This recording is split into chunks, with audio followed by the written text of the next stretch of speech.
Hi అందరికీ. ఈరోజు నేను కస్టర్డ్ పౌడర్ తోటి కస్టర్డ్ ఐస్ క్రీమ్ అయితే తయారు చేస్తున్నాను. ఐస్ క్రీమ్ చేయడానికి కావాల్సిన ఇంగ్రీడియంట్స్: మిల్క్ 3 కప్స్ తీసుకోవాలి, అలాగే 1 కప్పు షుగర్ తీసుకోవాలి, 2 టేబుల్ స్పూన్ కస్టర్డ్ పౌడర్ తీసుకోవాలి. కస్టర్డ్ పౌడర్ని మనం ముందుగా తీసి పెట్టుకున్న చిన్న బౌల్లో తీసుకున్న మిల్క్ని అందులో యాడ్ చేయాలి. కస్టర్డ్ పౌడర్ని బాగా మిక్స్ చేయాలి, అందులో ఉండలు ఉండకుండా మిక్స్ చేయాలి. చూడండి, ఈ విధంగా బాగా మిక్స్ చేసి పక్కన పెట్టేయాలి. ఇప్పుడు మనం పొయ్యి మీద కాగబెడుతున్న పాలని బాగా కలుపుకోవాలి. అందులోనే మనం ఫస్ట్ చెప్పుకున్నట్లుగానే 1 కప్పు షుగర్ యాడ్ చేసుకోవాలి. షుగర్ మొత్తం బాగా మెల్ట్ అయిపోయాక సిమ్లో ఉంచాలి. సిమ్లో ఉంచిన తర్వాత మనం కస్టర్డ్ పౌడర్ని బాగా మిక్స్ చేసుకొని పాలల్లో కలుపుకోవాలి. అది కూడా సిమ్లో పెట్టి కలుపుకోవాలి, లేదంటే మరీ గట్టిగా అయిపోతుంది. చూడండి, ఆ విధంగా మనం కలుపుకోవాలి. కొంచెం ఒక 2 మినిట్స్ అలా ఉంచేసి దాన్ని పూర్తిగా చల్లారిచ్చిన తర్వాత మనము అలాంటి కంటైనర్ మీ ఇళ్ళల్లో కానీ ఉంటే అందులో వేసుకోండి, లేదన్నా నార్మల్గా ఉన్న వాటిలలో కూడా వేసుకోవచ్చు. మొత్తం అందులో వేసేసుకోవాలి.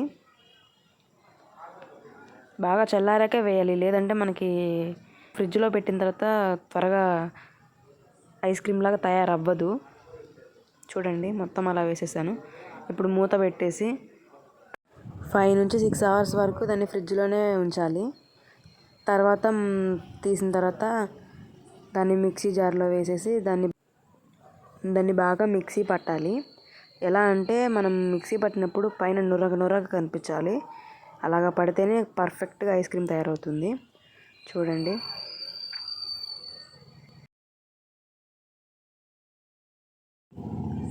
చెప్పాను కదా నురగగా రావాలని చెప్పి. అలా వస్తేనే మనకి ఐస్ క్రీమ్ బాగా తయారవుతుంది.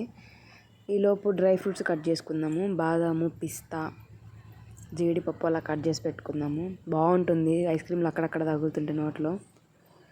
చూడండి, చాలా సన్నగా కట్ చేసుకోవాలి ఐస్ క్రీమ్ కాబట్టి.